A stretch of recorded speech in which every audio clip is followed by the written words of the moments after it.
el tema de la publicación científica y el artículo científico. ¿Qué vamos a hacer? Bueno, este es el derrotero para estas 2 horas en que vamos a estar acá charlando sobre este aspecto. Entonces vamos a hablar de lo que es escribir y publicar. Bueno, yo tengo 2 horas para convencerlos a ustedes que vale la pena publicar y que se animen a publicar. Vamos a ver si en esas 2 horas logro hacerlo. Tenemos que hablar de los tips para escribir el artículo científico y necesariamente vamos a salpicar aspectos del proceso de investigación, porque como es el resultado de una investigación, pues es imposible hablar de cómo escribir un adecuado artículo científico si no salpicamos aspectos puntuales de investigación. Pero la temática central de hoy no es hablar sobre la investigación y cómo desarrollarla, sino sobre la publicación científica. Necesariamente mencionaremos algo del diseño metodológico, por lo que digo que está ligado de la evidencia científica, el proceso de revisión por pares de las journals científicos, errores más comunes al escribir, las revistas científicas, tipos de artículos científicos, el artículo científico y su estructura, un pitico del lenguaje científico, los aspectos éticos jamás pueden faltar, las statements o declaraciones. Van a ver qué útiles que son y definiendo la autoría. Entonces, ese es nuestro derrotero y vamos a empezar diciendo que definitivamente la investigación científica y la publicación son completamente interdependientes. La investigación formal termina con la publicación. Entonces, vamos a girar alrededor de investigar, escribir y publicar. Decimos que si una investigación no se ha publicado, entonces no ha concluido. Y definitivamente la importancia es esa, publicarla, porque ¿qué nos ganamos con desarrollar una investigación si no damos a conocer los resultados? Entonces miren esta frase que nos dice que interesante y no publicada equivale a no existente. Recordémosla muy bien, o sea que ánimo, ánimo. Yo sé que investigar es duro, pero hay que terminar publicando, si no, perdimos todo ese esfuerzo y ese tiempo. Y cito aquí a Robert Louis Stevenson para sus frases que dice, si un hombre puede organizar sus ideas, entonces las puede escribir. Mucha parte de esa elocuencia al hablar o al escribir depende de que el que está hablando entienda lo que está diciendo. Y dice, la dificultad de la literatura no es no escribir, sino escribir lo que usted realmente quiere decir, lo que el otro realmente entienda. No afectar al lector, sino afectarlo a él precisamente en la manera como usted lo quiere afectar. Entonces, esa es realmente la mayor dificultad.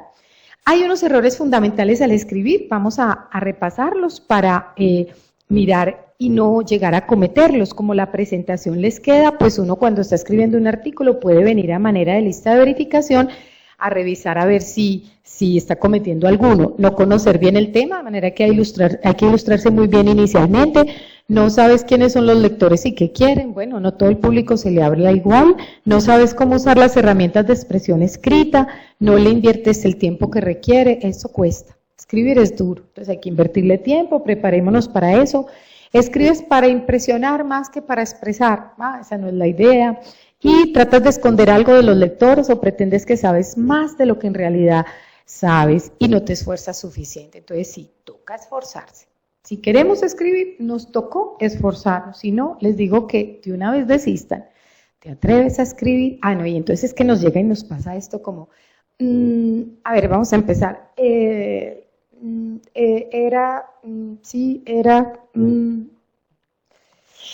Libro 1, parte 1, capítulo 1, página 1. ¡Qué gran comienzo! Y algunas veces, cuando tú eres un gran escritor, las palabras vienen tan rápidamente a tu mente que difícilmente alcanzas a ponerlas en el papel. Bueno, algunas veces.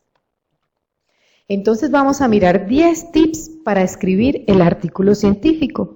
He recopilado como estos 10 aspectos que me han parecido los más importantes. Entonces vamos a pasar en todo este rato sobre cada uno de ellos. Primero, conforme un grupo de investigación, pertenezca a un grupo, a un semillero, porque si no, se queda en un esfuerzo puntual. Encuentre una buena idea, escoja un adecuado diseño para esa idea específica, identifique la revista adecuada para esa investigación y ese público, conozca las causas de rechazo más comunes, porque luego de todo este esfuerzo no la logró escribir, le parece que le quedó hermosa y la manda y Emplea un correcto lenguaje científico, vamos a mirar cuál es. Considere los aspectos éticos, no pueden faltar, no podemos cometer errores contra la ética. Revíselo antes de enviar. No se apresure, no mande eso, no, terrible la impresión, errores de ortografía, no, terrible, no mandemos eso así. Y mucha claridad en la autoría, no tengamos problemas con los colegas y colaboradores. Entonces, en el aspecto 1, con el grupo de investigación. Esta es una definición de conciencia sobre lo que es un grupo de investigación. Dice, grupo de personas que interactúan para investigar y generar conjuntamente productos de conocimiento en uno o varios temas. Mire pues, conjuntamente, trabajo en equipo. Es que yo no me las sé todas. Entonces, venga, que hay aliados para ese artículo. De acuerdo con un plan de trabajo de mediano o largo plazo. Entonces, mire que sí hay una dirección, un plan de trabajo. Definitivamente, si yo solo publico esto, se me quedó en un esfuerzo puntual, pero no, es importante y en la medida en que yo voy definiendo un plan de trabajo, una temática específica, voy profundizando en la temática y me voy volviendo un experto en la temática y cada vez es menos difícil volver a investigar sobre esa temática, créanme que sí. Un grupo es reconocido como tal siempre y cuando demuestre resultados verificables fruto de proyectos y de otras actividades derivadas de su plan de trabajo. Bueno, ahí están los proyectos de extensión que pueden surgir de una investigación, ellos se retroalimentan mutuamente, están las direcciones de las tesis de grado, etc. Tip 2, la idea de investigación. Bueno, usted tiene que tener una buena pregunta y una buena idea. ¿Cómo es una buena pregunta? Bueno, algo que informe sobre avances del conocimiento. Si el tema ya está investigado, pero que esté poco estructurado, poco formalizado, porque si ya lo está, pues ¿para qué? Temas poco investigados, bueno, entonces busquemos un aspecto de un tema también o que no esté muy investigado o no investigados. Y la buena idea, que lo intriguen a usted de manera personal. No, uno tiene que investigar lo que le gusta, lo que le apasiona. Si investigar es difícil, usted investiga algo que no le gusta, no, eso está condenado al fracaso. De manera personal, la pasión por lo que le gusta, que sea novedoso, que le ayude a comprender y describir fenómenos que lo haga más entendible para los demás y que resuelva problemas, porque si no va a resolver problemas de esa investigación, pues va a quedar muy bonita, pero ¿y qué? Entonces, ¿cuál es el impacto?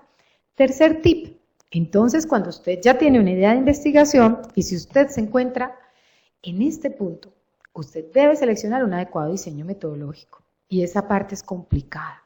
Entonces, no es que yo no soy epidemiólogo, no necesita ser. Hay algunos tips muy claros para usted decir, bueno, va a ser este o va a ser este, vamos a ver cuáles son. Entonces, pues sí debe tener una buena asesoría metodológica para no cometer esos errores. Entonces, un asesor temático, un asesor metodológico. Tener suficiente claridad del diseño y cuáles son las pruebas estadísticas que son para ese diseño, no todas las pruebas son para todos los diseños. Hay alrededor de unas 100 pruebas estadísticas que son las más usadas. Usted no tiene que volverse estadístico. Tenga un buen asesor metodológico que le oriente o que le haga esa parte. Entienda las bondades y debilidades del diseño.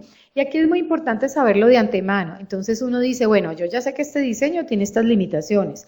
En la discusión del artículo es donde usted se va a defender. Usted dice, no, sabíamos que en este diseño tenemos estas falencias, pero optamos por este diseño por estas y estas razones. Antes de que los demás le digan, pero mire, usted se ve bien, dice, sí, ya lo sabíamos, pero tiene estas bondades o escogimos este diseño por estas y estas razones. Razones de conveniencia, razones de logística, razones de recurso, vamos a ver un poquito más adelante. Considerar la factibilidad y conveniencia en su contexto. Yo quiero hacer una investigación de cómo será el polvo en la luna. Pues sí, pero si yo no tengo cómo ir a la luna. Está muy buena la idea, pero factibilidad, ¿sí? Y conveniencia. ¿Sirve? ¿No sirve? ¿Conviene o no conviene? Considere la totalidad de las opciones, una a una, mientras domina el asunto de los diseños. ¿Aplica o no aplica? Es decir, que usted tiene una idea hoy. Adelántese. Visualícese usted llevando a cabo la idea. Visualícese ya recolectando la información, armando la base de datos, ahí va a encontrar si es factible, realizable o no es factible. No cometa el error, después de todo el esfuerzo le digan, pero es que esto no era realizable, entonces cámbiela. No, qué triste. Muy bien, entonces, ¿cuál diseño? Ahí viene el problema. Entonces, yo pregunto, claro, hay que apuntarle a la mejor evidencia. ¿Saben ustedes cuáles son los tipos de estudios epidemiológicos que aportan la mejor evidencia? Vamos a mirar. pero hay que apuntarle a la mejor, porque es que ahí es la cima del conocimiento, es la evidencia, es la que dice, mire, lo que hay que hacer es esto, y nosotros sí queremos hacer ese aporte a la ciencia, o una transferencia de conocimiento, pero entonces con un estudio que sí sirva, y qué estudios conocemos al respecto. Este cuadro nos ilustra los tipos de estudios epidemiológicos que hay. Entonces miremos que hay dos grandes grupos, ustedes recuerdan sus clases, entonces nos hablan de unos observacionales y de unos de intervención. En los observacionales uno dice, sí, el investigador observa y no interviene. Sí, claro, eso es, no interviene. Y en el de intervención, la única diferencia entre el grupo que está con la intervención y el grupo comparación o control que no tiene la intervención es la intervención. No debe haber ninguna otra diferencia, porque de lo contrario no podríamos afirmar al final con el resultado que si hubo diferencia del resultado entre un grupo y otro, es porque fue por la intervención, que es lo único diferente. Entonces, si es lo único diferente, concluimos que el resultado sí es diferente entre los dos grupos por la intervención, o sea, causa-efecto. La intervención en realidad sí fue la que gestionó, ocasionó esa diferencia, que es la que estamos buscando, o sea, el efecto. Si yo doy un medicamento, quiero un efecto de curación, ese efecto de curación se debe al medicamento. Luego, la única intervención es el medicamento. Y a un grupo le doy y a otro grupo no le doy. Por lo demás, deben tener similaridad, variables sociodemográficas, no es que estos son diabéticos, estos también, o igual proporción, igual proporción. Entonces, cuando uno haga una media de un grupo y una media del otro, haga una comparación de medias, esos dos grupos que voy a someter a comparación o a estudio no deben tener diferencias estadísticamente significativas entre ellos, porque deben ser muy similares y muy comparables para yo poder decir que en realidad no hubo ninguna otra razón que me ocasionó que se curara, solo el medicamento. Muy bien, entonces vemos cómo los estudios de intervención son superiores a los de observación, porque en los observacionales yo no hago nada, solo me dedico a mirar qué está sucediendo. Y entonces aquí va a haber muchos factores que van a interferir con el resultado. Entonces yo digo, no, es que a mí me fue muy bien con mi cirugía y al otro no. Y va a ver, ¿y sus pacientes qué edad tenían? Los míos, 70, 75, 80, no, perdón, los míos 20. Y los del otro, 80 años. No, pues ¿cómo no le iba a ir mejor? O sea, eso no es comparable. Usted no puede terminar concluyendo que entonces su cirugía es mejor. Entonces miren cómo en el estudio observacional yo no tengo control, por eso no son controlados, y estos sí se llaman controlados. Yo aquí no tengo control, entonces estoy como al azar de lo que esté pasando. Entonces me puede quedar cargado un grupo con unos factores que me interfieren con el resultado y con el efecto de lo que estoy midiendo. ¿Cómo me interfieren? Entonces esas dificultades las llamamos sesgos. Entonces son sesgos que dañan la confiabilidad de ese estudio, dañan lo que llamamos la validez interna de ese estudio.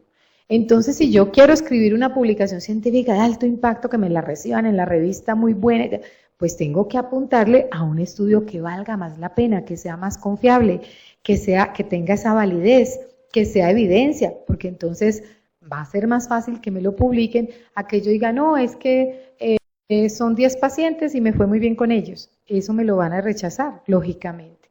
Muy bien, entonces en los estudios observacionales tenemos descriptivos, analíticos y tenemos estos tipos de estudios. Hacia la derecha de este cuadro se incrementa el nivel de evidencia.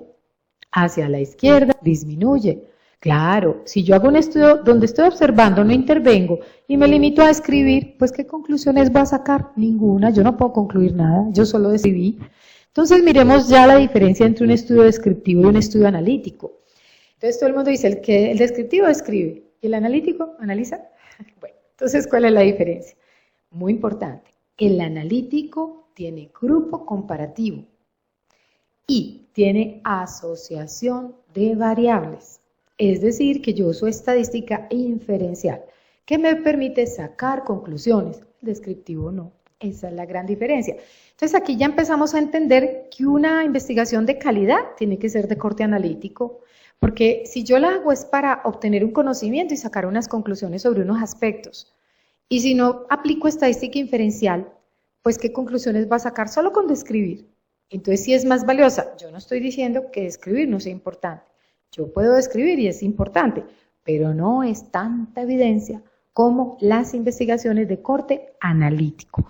Y las experimentales o de intervención, entonces ya vienen grupos, los ensayos clínicos controlados o ensayos controlados, no tienen que ser clínicos, esto no se limita a medicina, ¿no? Ensayo clínico controlado, prospectivo, aleatorizado, eso es el estándar de oro. Esta pirámide que la construimos y la he denominado la jerarquía de la evidencia, esta pirámide nos ilustra claramente sobre qué estudios aportan más o menos evidencia. Entonces miremos, mientras más hacia la cima, mayor evidencia, mientras más hacia la base, menor evidencia. Claro, yo digo, no, me fue muy bien con un paciente, reporte de caso, pues eso evidencia no es, pero no estoy diciendo que no sea útil. Sí, yo defiendo el reporte de caso, es bien importante, ahorita miramos por qué, pero no es evidencia, no es evidencia, yo no puedo concluir que eso es lo mejor. Mientras que aquí, estos estudios en la cima, el ensayo clínico controlado y el metaanálisis, que es la evaluación de varios ensayos clínicos controlados, sí son los que aportan la mayor evidencia. Entonces, si yo tengo recursos, pacientes, personas, sujetos de investigación, disponibilidad personal, todo, ¿a qué le tendría que apuntar? Pues hacer un estudio de intervención, lógicamente, que es el que aporta la mejor evidencia. ¿Cuál diseño? Bueno, entonces depende. Usted va a mirar el resultado, que para efectos de la medicina decimos enfermedad, pero es el resultado o el efecto. Y usted mira la exposición, ¿sí? Lo que va a generar ese resultado. Entonces, ¿usted quiere ver más de un resultado o quiere ver más de una exposición? ¿Las quiere evaluar? ¿O usted está interesado entre la relación entre la exposición y el resultado en el tiempo o no le interesa esa relación? Porque es muy importante precisar cómo usted va a evaluar si una exposición le generó algo.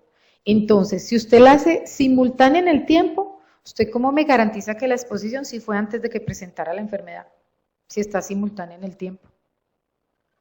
Si usted me hace un estudio transversal donde están simultáneos en el tiempo, pues no es como el mejor diseño para que usted me demuestre que sí, salvo que la exposición sea algo que ya viene fijo desde hace mucho rato, por ejemplo el género, ¿cierto? Se nace hombre, se nace mujer, pero yo no lo cambio en el tiempo. Pero si yo estoy analizando pacientes diabéticos o con un tipo de exposición y al tiempo un resultado, y yo en qué momento se hicieron diabéticos, ¿fue antes del resultado, fue al tiempo, fue después? ¿Cómo puedo yo decir que ese resultado fue a causa de esa diabetes? Entonces miren que estos aspectos son importantes, una exposición o varias, un resultado o varios y en el tiempo cómo estamos. Entonces cuando pensamos en el diseño, este cuadrito lo pueden consultar y nos ayuda mucho. ¿Cierto? Usted puede hacer lo que quiera, usted en investigación puede hacer lo que quiera, pero la forma más correcta es saber que hay de los estudios, de los diversos estudios, hay unos que se prestan más para unos aspectos que otros. Por ejemplo, si yo voy a investigar una enfermedad rarísima, el síndrome de Eugenia, eso no existe, ¿cierto? Pero voy a investigar eso en el mundo. Entonces digo, no, yo voy a tomar aquí todos los asistentes y voy a hacerles un seguimiento en el tiempo, porque es que me dicen que prospectivo es bueno. Entonces eso es corte. Y voy a seguirlos en el tiempo a ver a quién le da el síndrome de Eugenia. Hay 8 casos descritos en el mundo. Voy a morir y no le va a dar ninguno. Entonces, no me sirve un estudio de cohorte. No, pues ahí muero. No tengo nada. Entonces, ¿qué estudio necesito para eso? Pensemos. No, pues entonces, ubiquemos los 8 casos que hay en el mundo de síndrome de Eugenia. Y a partir de esos 8 casos, me devuelvo en el tiempo a ver qué les pasó, cuáles fueron los factores de riesgo, por qué lo desarrollaron. Y busco un grupo control comparativo del mismo barrio, comió lo mismo, creció por la misma calle, muy similar, y me devuelvo a ver qué tienen estos, qué no tienen estos, que a estos sí les dio y a estos no les dio. Entonces mire que ahí hago casos y controles y lo hago retrospectivo. Entonces no hay tal como dicen, no es que retrospectivo es muy malo, no depende, ¿cierto? Entonces es mirar el diseño con base a lo que yo necesito, es la aplicabilidad, es la factibilidad de lo que yo necesito hacer. Pero independiente de eso, no cabe duda que el estándar de oro de la investigación son los ensayos clínicos controlados aleatorizados. ¿Por qué? Miremos qué hace esa aleatorización. La aleatorización es tan importante que me trata el sesgo, me trata todos los sesgos, los que conozco y los que no también. Por eso es importante la aleatorización. ¿Qué es lo que hace? Yo les digo a ustedes, bueno, yo voy a hacer un experimento con ustedes, un estudio experimental, un experimento con ustedes. Entonces les voy a decir, bueno, yo a unos les voy a dar refrigerio y les mido el azúcar, a otros no les doy refrigerio y les mido el azúcar a ver el impacto en el azúcar. Entonces aquí podría haber algunos que tengan mucha hambre. Entonces yo les digo, vas a entrar en el estudio, fírmeme el consentimiento informado. Listo, yo lo firmo, pero a mí me da refrigerio. Ah, no, usted no puede escoger. Usted firma el consentimiento y luego se hace la asignación. Y es al azar, yo no la defino. No, después yo lo pongo en el refrigerio. No, yo no puedo escoger, es al azar. Entonces usted firmó y está sometido a que le tocó refrigerio o se lo perdió. Y luego se hace la asignación. Un grupo va para refrigerio, otro grupo no va para refrigerio. Pero yo no puedo condicionar desde antes. Entonces, ¿qué hace la aleatorización? Es un método estadístico, hay varios métodos de aleatorización que me tratan con las diferencias entre los grupos, con los sesgos que puede haber. Entonces, si yo la asigno, yo me voy a cargar para que, no, a los que son amigos les doy. Entonces, ahí hay un sesgo importante que imprime el investigador en la investigación. Yo lo estoy sesgando. Pero entonces la aleatorización me garantiza que no, que va a haber igual característica en el grupo de la intervención que en el grupo control. Igual característica, igual posibilidad para las variables que conozco y para las que no conozco o la ciencia todavía no las ha identificado, también. Entonces miren la validez que tiene, o sea, le da validez la aleatorización. Por eso esta sola palabrita es fundamental en el estándar de oro de los estudios clínicos, porque ayuda a eliminar el sesgo y la investigación ha identificado importantes elementos para eliminar ese sesgo dentro del diseño, como es ese elemento de la aleatorización. Bueno, entonces dije yo que no nos íbamos a meter en la parte de investigación, solo basta con mencionar eso. Usted va a publicar, publique algo que valga la pena. Entonces estoy haciendo como ese llamado a aspectos fundamentales de la investigación que le van a hacer valiosa su publicación o no valiosa, que se la rechace o que se la acepte. Pero tenemos que conocer los límites, porque sí, el ensayo controlado, aleatorizado es ideal, pero hay que conocer los límites porque si yo no tengo recursos, si no me dieron el permiso, si yo no puedo aleatorizar, pues yo no lo puedo hacer. Entonces vamos a colocar un ejemplo. En el año 2010 realizamos un estudio controlado en el aula, prospectivo, no aleatorizado, para evaluar el impacto en la actitud de donar órganos de una intervención pedagógica lúdica en la población. Entonces, ¿qué hicimos? Nos fuimos para los 14 municipios del Risaralda, realizamos una obra de teatro previamente diseñada a la población general.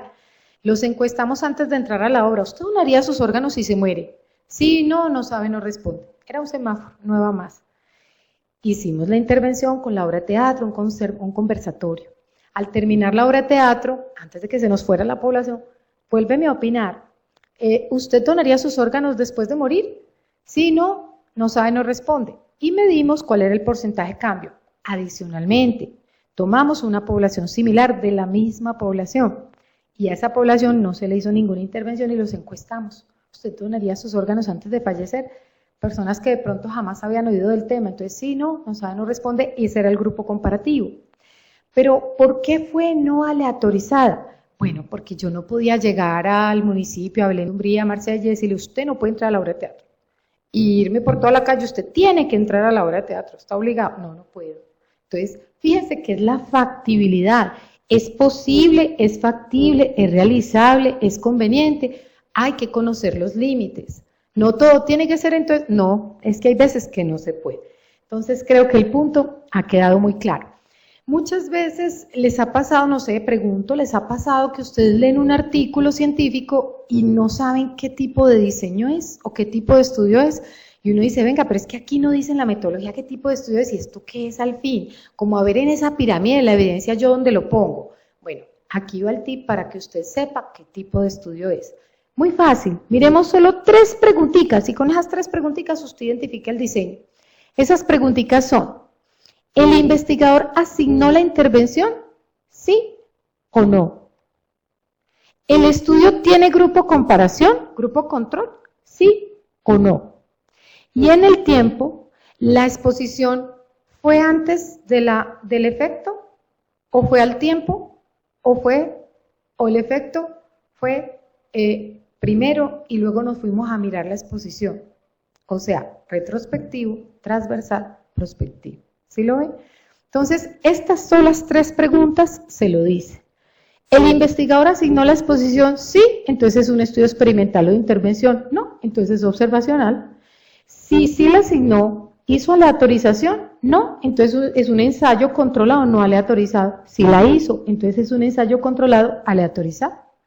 Ahora, ¿el estudio observacional tenía grupo comparación? No, entonces es descriptivo, no va más. Sí tenía grupo comparación, entonces es analítico. ¿Y en el tiempo cómo estuvo? Estuvo exposición y resultado al mismo tiempo, transversal. Resultado primero y se devolvieron a mirar la exposición, casos y controles. O miraron primero la exposición y lo siguieron en el tiempo a ver quiénes presentaban el resultado, corte. ¿Estamos claros? Vamos a ver, piénsenlo ahí, asignación.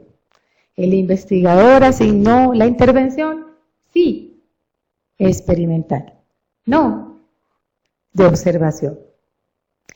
Experimental, ¿hubo aleatorización? Sí, aleatorizado. No, no aleatorizado. Observacional, ¿hay grupo por comparación? Sí, de corte analítico. No, descriptivo. Y la dirección en el tiempo. Exposición y resultado al mismo tiempo, transversal. Resultado primero que la exposición, casos y controles. Exposición primero que el resultado y lo seguimos en el tiempo, corte. ¿Listo? Bueno, ahí estamos ya. Entonces ahí también ya nosotros nos ubicamos con nuestro artículo científico, porque un error imperdonable sería que nosotros mandemos una investigación y digamos que es un diseño cuando no es ese diseño. O sea, si ese es un error elemental, de conocimiento mínimo. Muy bien, entonces dice, su historia era una historia que tenía que ser contada. Bueno, quizás no. ¿Vale la pena publicar los resultados de investigación? No, entonces antes de investigar usted pregúntese, ¿vale la pena que yo publique esto o no? Si la respuesta es no, entonces pregúntese si la investigo o no. Porque entonces, no sé, ¿vale la pena? Tal vez no, entonces no la haga. Bueno, pero miremos algo. ¿Qué ha sucedido? Sucede que como somos seres humanos, los investigadores se entusiasman cuando la investigación sale como ellos quieren. Entonces yo digo la hipótesis, va a suceder esto, y salió así, yo me emociono y digo, qué rico, lo voy a publicar.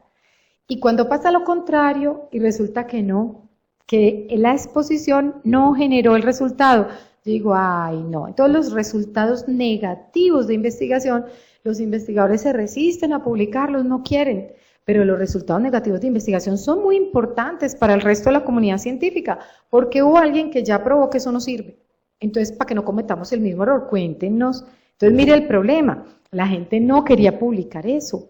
Entonces, es importante entender que hay un sesgo de publicación en todo.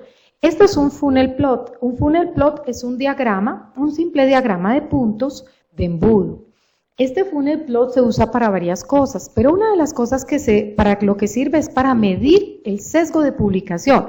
¿Qué es el sesgo que acabo de explicar? Entonces tú no encuentras estudios en la literatura porque son resultados negativos y los investigadores no los quisieron publicar. Entonces hay que tener muy presente esto. Entonces se hace esta medida, algunos estudios que ustedes encuentran en los artículos científicos lo reportan y dicen, no, se hizo el sesgo de publicación, fue así o asá, o realmente no tiene tanto sesgo de publicación. O sea que estamos seguros que lo que se publicó es lo que hay, que no se nos está como escondiendo información, pues nos quedamos sin saber qué pasó. Este funnel plot que puse de ejemplo acá, o diagrama de embudo, es el embudo clásico de un estudio o un tema que no tiene sesgo de publicación, no tiene muy poco sesgo de publicación. Entonces, hay una forma para saberlo. Pero siempre hay que preguntarse entonces si publicamos o no, y paso a explicar que no todo hay que publicarlo. ¿Qué hicieron los científicos del mundo? Los editores de los principales journals biomédicos del mundo se reunieron y dijeron, ¿cómo hacemos para que esta gente publique? Porque es que se está perdiendo. Entonces, ¿qué hicieron? No, muy fácil. Dijeron, listo, base de datos de los ensayos controlados, aleatorizados. Entonces, obligación, la tienen que registrar desde que empieza el ensayo. Desde antes de empezar lo tienen que registrar. Si usted no lo registra, ¿qué vamos a hacer? Como se pusieron de acuerdo, no se lo publicamos. Eso se hizo para obligar a los investigadores a registrar los ensayos y para disminuir el sesgo de publicación y para que ellos tuvieran que reportar los resultados negativos de investigación. Entonces, mire, aquí hay muchas bases de datos, pero esta es como la principal, que es clinicaltrials.gov, es como la principal, que es la de Estados Unidos, ahí se puede uno registrar y cuenta. Muy bien. Tip 4, la revista científica. ¿Dónde vamos a publicar? Las revistas son un medio de difusión, interacción y construcción del pensamiento especializado, pero hay que elegir la revista adecuada para el público adecuado, no todo es para todo. El artículo tiene que ser según las instrucciones para autores. No es que a mí me gusta más la fuente Arial. No, usted tiene que atender las instrucciones para autores, si no, no se la van a recibir y no queda bien. Tiene que saber hacer una carta de justificación. Yo tengo que convencer al editor que mi artículo es muy bueno y que debe estar en su revista y que sí me lo publique. Hay que saber hacer esa carta bien, hay que convencerlo. Y también tengo que poder hacer seguimiento del proceso, porque muchas veces enviamos el artículo y ¡ay, ya! Por fin, y ahí nos quedamos, ahí muere. Ahí muere un alto porcentaje de los artículos porque no se contestan las observaciones de los evaluadores de los pares que revisan, porque no le contesta uno al editor, porque no hace las correcciones a tiempo, entonces todavía no hemos terminado. Hay que poder hacer seguimiento al proceso, estar dispuestos a argumentar un eventual rechazo, pero es muy importante saber cómo dice uno las cosas. Hay que decirlas con razonamiento, muy sustentadas, muy respetuosamente, muy sutilmente, y finalmente pues tocó aceptar las decisiones del editor y del proceso de revisión de pares, ahí no tenemos más alternativas. Querido contribuyente, gracias por remitirnos su historia o su manuscrito pues. Para ahorrarnos tiempo le hemos enviado 2 cartas de rechazo, una para esta y otra para la siguiente que nos mande. Querido contribuyente, nosotros hemos recibido su último manuscrito. ¿Por qué no lo envió a nosotros? ¿Qué le hemos hecho? O puede empeorar. Caballeros, aquí va mi último manuscrito. Querido contribuyente, gracias por remitirnos su manuscrito. Lamentamos informarle que este no se ajusta a nuestras necesidades presentes. Y si alguna vez se ajusta, nosotros estamos en problemas. Claro, los editores, el comité editorial, las revistas científicas tienen una responsabilidad muy grande porque es que ellos difunden ese conocimiento, ellos tienen una responsabilidad de garantizar que lo que ahí están publicando sea de calidad y no publicar algo que no sirve o que no es verdad. Entonces sí tienen una responsabilidad, o sea que tienen que tener muy bien fundamentado su proceso de revisión por pares, no pueden ir publicando cualquier cosa que les manden. Y ese proceso de revisión por pares no es tan fácil de pasar. Son nuestros colegas, con eso digo todo, son nuestros colegas pares. Pero bueno, hay que mirarlo desde el punto de vista positivo. Y es que nosotros lo que vamos a hacer es agradecerle mucho a esos pares, que nos ayuden a mejorar la calidad de mi investigación, aunque me la rechacen. Porque es que si me la rechazan, pero ya me hicieron unas observaciones, ya me dieron la clave para yo arreglarla y la mando a otra. Entonces hay que agradecerles, sobre todo, que se hayan tomado el tiempo. Yo les pregunto a ustedes, ¿cuántos han evaluado artículos científicos? Ay, vea, llega la carta, por favor, sírvase a evaluar el artículo y todos, ay. Entonces, claro, eso exige tiempo, esfuerzo, entonces eso es algo que debemos agradecer, pero adicionalmente están contribuyendo a que lo que se publica en esa revista sí sea de calidad. Entonces, respetemos el proceso de pares, ¿sí? Estemos preparados entonces para esa contestación argumentada a los revisores. Agradezcamos la crítica, las sugerencias, los aportes, evítese razonar confrontando la palabra de uno frente del otro, rebata los argumentos, pero con referencia, sustentado. Si hubiese que rectificar dando la razón, o sea, si yo la embarré, pues digan, ay, sí, qué bien, usted tiene toda la razón, ya lo corregí, muchas gracias, reconozca, incorpore las modificaciones sugeridas. Es que somos perfectos. No, hay que entender que nos equivocamos y que ellos nos ayudan a mejorar el manuscrito y diga gracias. Y matice la importancia de la rectificación en la mejora, calidad y entendimiento del artículo. Caballeros, encuentre el manuscrito de mi última publicación, de mi última tema. Aquí tienes otra carta. Querido contribuyente, no, Detestamos eso. Hay veces que no podemos, entonces lo recibimos, argumentamos, hacemos todo y aún así no lo logramos. Entonces aprenda de los errores del ayer, viva hoy. Mire hacia el mañana, pero no, definitivamente tómese un descanso. Tómese un descanso. No es momento de ir otra vez sobre el artículo, ¿no? Déjelo reposar. Tómese un descansito un poquito, cálmese, relájese, tómese un descanso. Pero no se tome un descanso tan largo, ¿cierto? No se lo tome tan largo que llegó la Navidad, pasaron 5 años, no se lo tome. Entonces, pero sí, tómese ese descanso. Muy bien. Me devolví aquí. Bien, me estoy devolviendo. Espérate, yo adelanto aquí. Listo. Porque, ¿qué pasa? Es humano, ¿cierto? No lo rechazan. Bueno, entonces, la carta cuando comienza, uno ya leyó ese lamentamos, a uno le va dando como debilidad. Lamentamos informarle que, entonces, claro, vienen las etapas de reacción del investigador. No, yo creo que se equivocaron. Eso no era para mí. No, es que claro, esa rabia, no, ellos. No, venga a ver, pero es que, ¿qué fue lo que no les gustó? Ay, sí, estaba tan mal. Y bueno, ya entramos en una fase más positiva donde decimos, no, venga a ver, corrijamos esto, porque de todas maneras sí vale la pena, venga a ver, escuchemos lo que nos están diciendo. Pero como les digo, llegó el otro año, no, tampoco, no nos durmamos tanto. Entonces sí definamos un cronograma. Es bueno tener un cronograma. Entonces decimos, bueno, no, voy a poner a descansar este articulito, lo vuelvo a tomar, a ver, en un mes.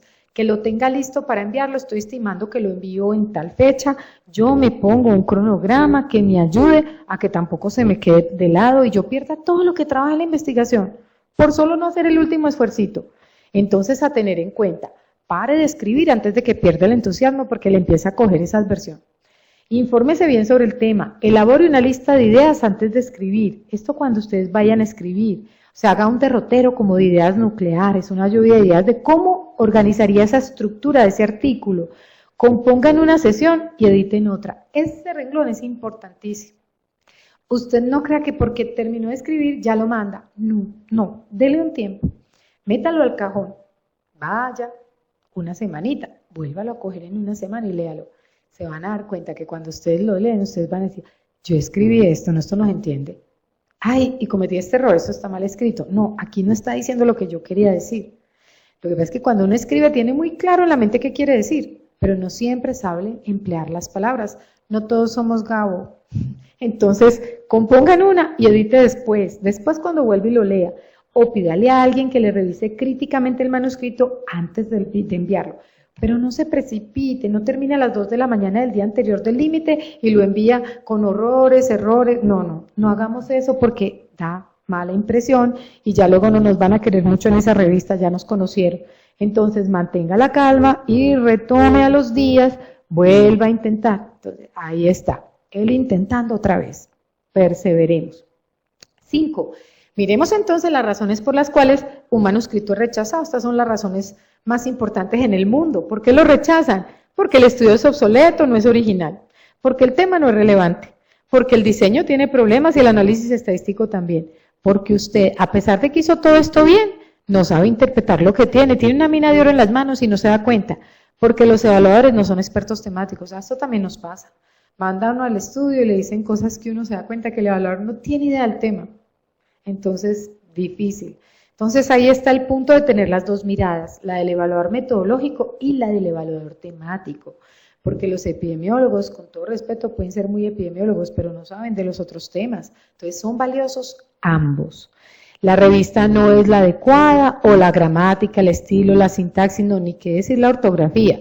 O si es en otro idioma, la barrera lingüística también nos apabulla, definitivamente es difícil. Pregunta de investigación mal definida, tablas y figuras confusas, mal presentadas, conclusiones no soportadas por los datos y hallazgos. Yo hago una investigación y termino concluyendo lo que copié de un libro.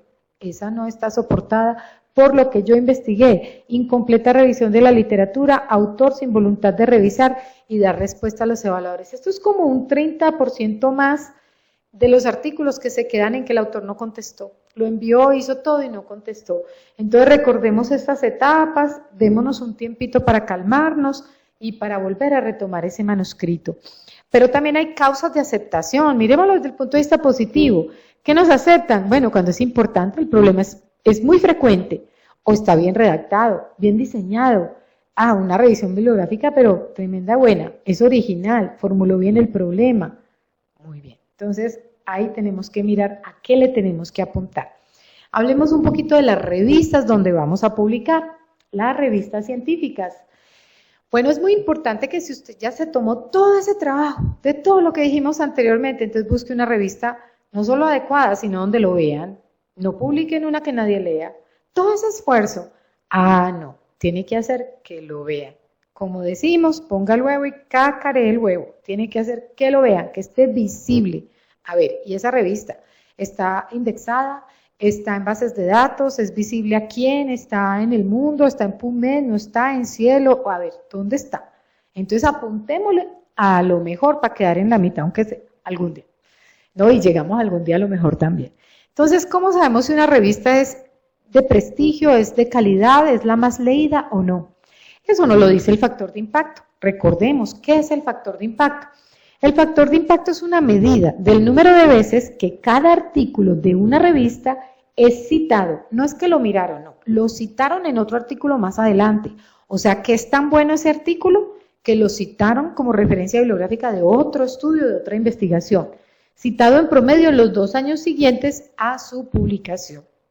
Como buen factor, entonces tenemos un numerador y un denominador. Esto lo determina el Instituto for Scientific Information, Easy Thomson Scientific. Desafortunadamente, como buenos ingleses, no es gratis, hay que pagar por entrar a la página. Y bueno, no vamos a pagar libras esterlinas para mirar el factor de impacto de la revista. No, pero entonces sí tenemos Google, pongan en Google, Impact Factor y el nombre del journal. Con frecuencia no necesitan entrar más ni abrir los enlaces, ahí está. O entren a la página, al portal web propio de la revista científica. La gran mayoría de las revistas importantes tienen su propio portal. O son las revistas, son el órgano oficial de una sociedad científica. Entonces también se mete uno en la sociedad, por ahí llega la revista y en el portal de la revista dice About Us o About This Journal. Entonces ahí usted abre y ahí le dice, mire, este journal está rankeado así, el factor de impacto ha sido así, hasta le saca el historial de los factores de impacto. Entonces, ahí usted ya se da cuenta qué factor de impacto tiene, sin necesidad de que tenga que hacer esas inversiones, pues que no tenemos tanto recurso. Entonces, este factor de impacto es número de citaciones a los artículos de una revista en los 2 últimos años sobre el número de artículos de esa revista en los 2 últimos años. ¿Qué tantos de los artículos que esa revista publicó los van a citar en otra? Eso sí habla de calidad. Entonces, miren ejemplos. No, pues esos son ejemplos del área médica, pues que es la que yo conozco, ahí sí me excuso con los que no son del área médica, pero sirve. Miren, y sin lugar a dudas, el New England Journal of Medicine, pues tiene el factor de impacto más alto, y a todos nos encanta, claro, ¿cómo no nos va a encantar? No, que las revisiones son buenísimas, claro, mire, ahí está la calidad. Entonces, mire, Lancet, JAMA, Annals de Medicina Interna, British Medical Journal, Annual Review of Medicine, Archivos de Medicina Interna, los canadienses, buenísimos. Hay unos de Australia también muy, muy buenos. Entonces, así sabemos, porque aquí somos muy pro-gringos. Entonces, si la revista es gringa, no, sí, claro, la conocemos. Pero nos dicen, el Australasian Journal, ¿dice qué? ¿No? Y son excelentes. Pero como tenemos como esa influencia del norte, pues no sabemos si esa revista de Hungría, de Polonia, de dónde, es buena o no es buena. Entonces, miremos el factor de impacto y esa es una medida que nos indica si es o no. Con las revistas colombianas no alcanzan ni a tener factor de impacto porque fíjese usted pues que como está en español para empezar y mire la dificultad, entonces, pero sí tenemos nuestro propio sistema direccionado por Colciencias en Publitex de homologación de las revistas y también en Publindex de indexación, perdón, de las revistas y también en Publindex podemos mirar la homologación de las revistas internacionales. Entonces entren a la página de Colciencias www.colciencias.gov.co y abren donde dice Publindex. Y mire, aquí está, búsqueda de revistas homologadas, las colombianas, las internacionales homologadas. O también, mire, yo puedo también revistas indexadas, índice bibliográfico, también puedo entrar como a mirar el índice, a escanear el índice. Este es el buscador, entonces usted aquí coloca el nombre de la revista y le pone buscar. Aquí es el ejercicio con la revista médica del Risaralda, que está en este momento en categoría B, que es la de la facultad, usted la coloca, le dice buscar, y entonces aquí le sale, en ese momento que hicimos esto, estaba en categoría C, entonces mire acá en la lista, Sí, aquí le da los detalles de la revista. Miren las categorías A1 colombianas, biomédica, del Instituto Nacional de Salud, la colombiana de psiquiatría, la de salud pública de la Universidad Nacional, psicología, universitas, Colombia Médica, está supremamente bien rankeada. Si usted no se siente todavía animado a escribir en inglés, entonces busque revistas en español, en Latinoamérica, pero que estén también bien rankeaditas, bien homologadas, que sean de calidad, que sean reconocidas, si las hay. Ahora miremos la de revistas homologadas. Vamos a hacer el ensayo con Nature. Pues no, pues qué discusión tendrá Nature, por Dios. Nature, pongámoslo a ver, Nature, buscar. No, pues sí, aquí está todo el historial A1, históricamente y desde siempre. Y de ahí no baja A1 la categoría de Nature. Entonces, ahí ustedes ya saben que deben seleccionar la revista la mejor, van a la mejor, ¿sí? Porque ha costado esfuerzo y dedicación esa investigación, publiquémosla donde está bien. Estas son las revistas, un listado de revistas colombianas que están indexadas para que ustedes se den una idea. Mire, Piatreya, son las de las universidades, muchas, Médica UIS, mire, Universidad Pontificia Bolivariana, Revista Colombiana de Cirugía, de Cardiología, Cancerología, estas son las de las sociedades científicas.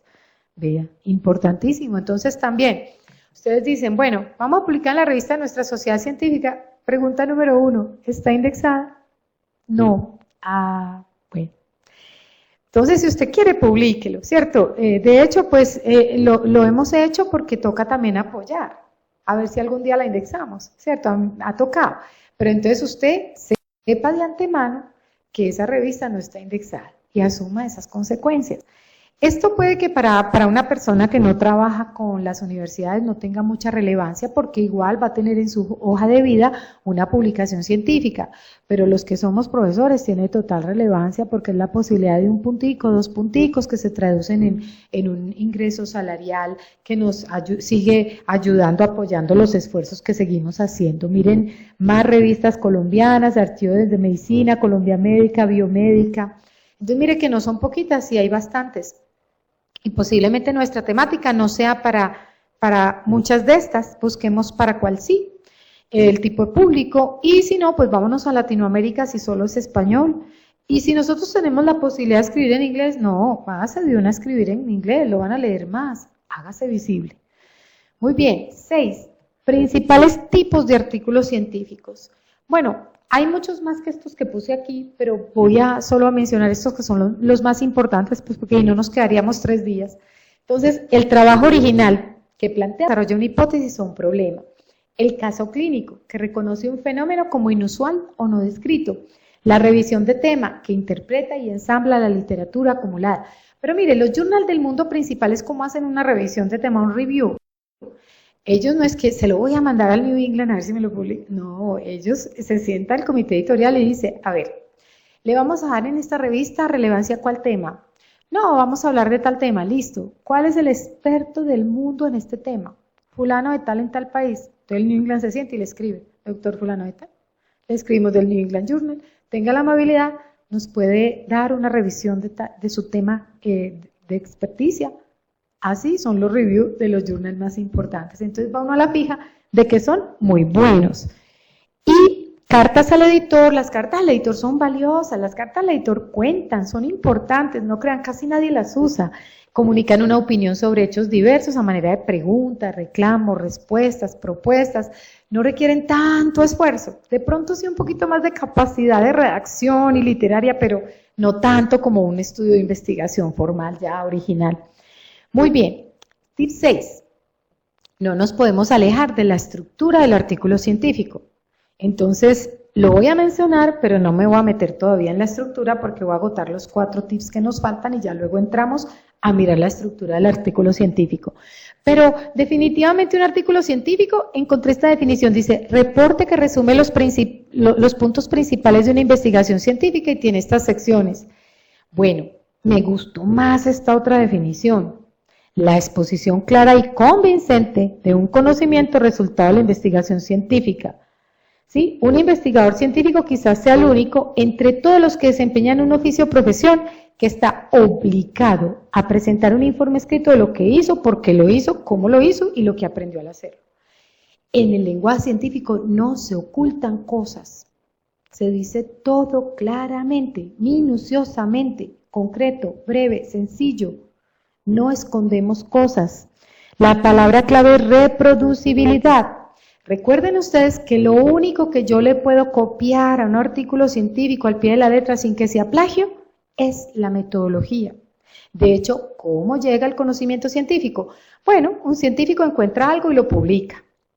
Y el otro científico lo lee y dice, ve, este encontró eso, hagámoslo, hagámoslo. Y entonces lo hace, lo reproduce y publica.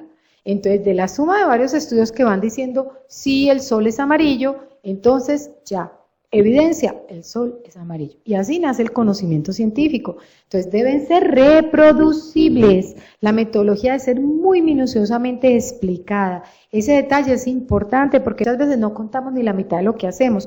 No porque la queramos esconder, sino porque no estamos advertidos de que debemos ser así de minuciosos. Entonces, eso singulariza a la ciencia y a la redacción científica, es propio de ella. Y, conclusión, el científico no solo tiene que hacer ciencia, la tiene que escribir, la tiene que publicar. Muy bien, lenguaje científico. Vamos a ver el lenguaje científico que es claro, concreto, conciso. Dice, no, si tú haces este artículo demasiado fácil de leer, pues todos sabrán cómo conseguiste esos resultados. No, definitivamente así es, hay que hacerlo fácil, claro, conciso, ¿sí? Y ojo con esto, porque este es un error súper frecuente. Entonces, en la página de la facultad, en el blog de cirugía, en la pestaña de investigación, encuentran un artículo que escribimos hace muchos años ya, que se llama Fraude en la investigación biomédica.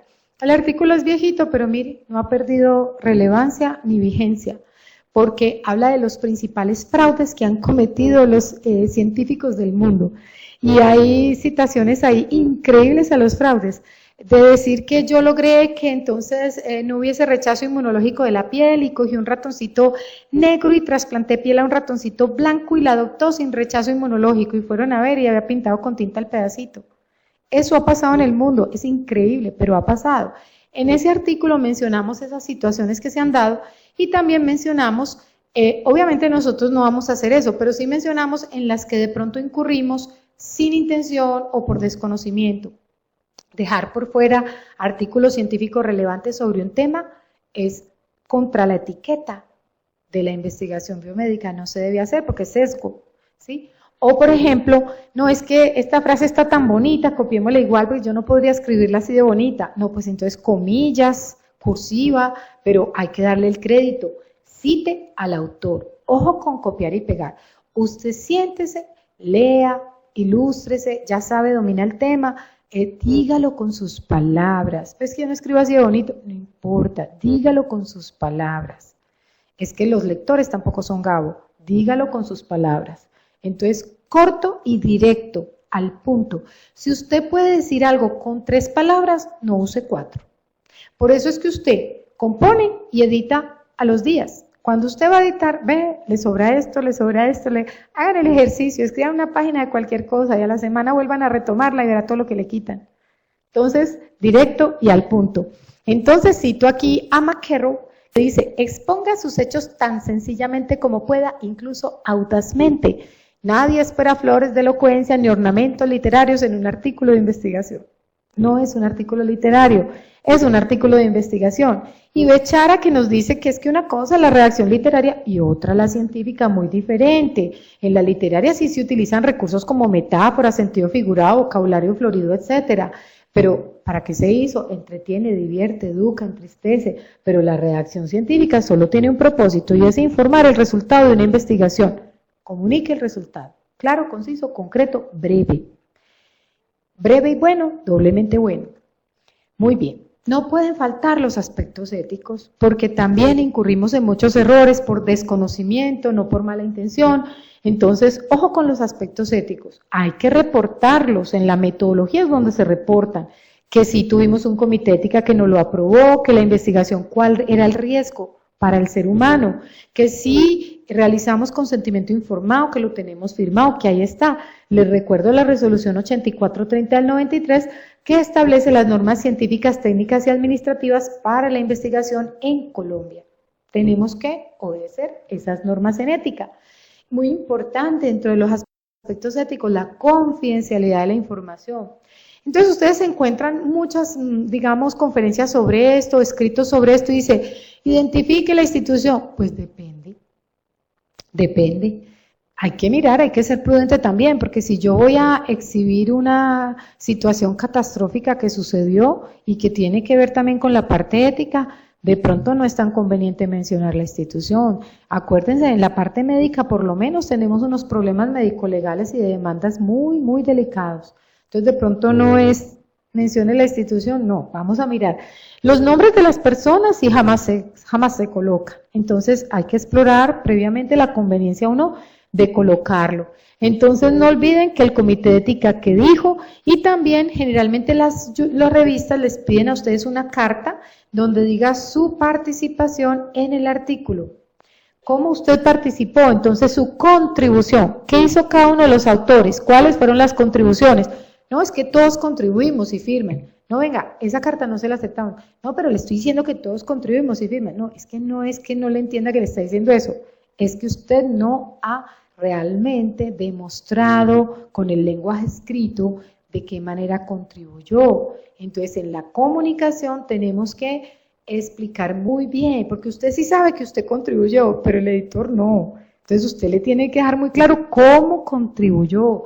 Entonces, mire, contribuyeron a la concepción y diseño del estudio, la recolección de la información, el diagnóstico, supervisaron o fueron supervisados, el análisis, la interpretación de los datos, contribuyeron al borrador del manuscrito o no hicieron eso, estuvieron involucrados en las revisiones de los otros borradores. Y esta última es importantísima, revisaron críticamente el manuscrito. Ah, no, es autoría regalos, fantástica, méteme ahí. Y entonces después cuando sale publicado, ¿cómo dijeron eso? Ah, no, yo no. No, es que yo en realidad, yo no supe qué fue lo que hicieron ellos. No, usted ya no se puede correr. Usted tiene que revisar el manuscrito final y hacerse responsable de lo que usted firmó. Muy bien. Tip 9. Las statements. Las statements son una maravilla. ¿Qué son las statements? Las declaraciones.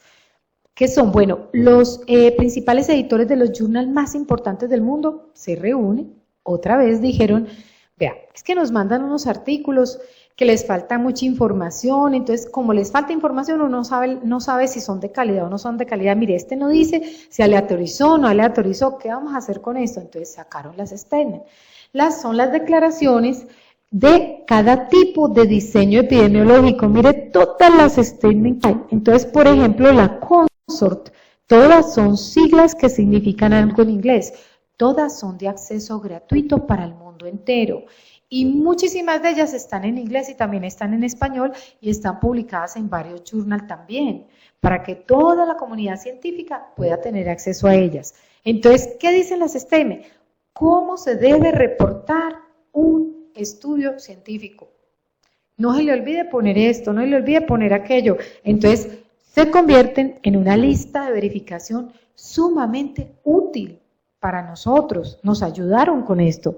Entonces, mire, por ejemplo, las TROP, que es para los estudios de corte transversal, que son como muy frecuentes entre nosotros, y miren un ejemplo, las statements tienen portal web propio, puede uno entrar ahí a aprender, y entonces aquí, cuando uno ya abre, entonces miren los checklists de las statements, busquen la lista de verificación. Entonces, mire las publicaciones en varios journals, y este es un ejemplo de un checklist. Entonces, mire, título y resumen, introducción, métodos. Entonces dice, dijo los criterios de elección de los participantes, así como los dispositivos, si dijo o no dijo, precisó detalle de la intervención para cada grupo, explicó objetivos o no lo hizo. Entonces, mire lo valioso que es cuando usted va a escribir el artículo, sirven de derrotero para usted escribirlo, que no le deje cosas por fuera. Y después de que ya lo terminó de escribir, vaya a la statement a hacer una lista de verificación.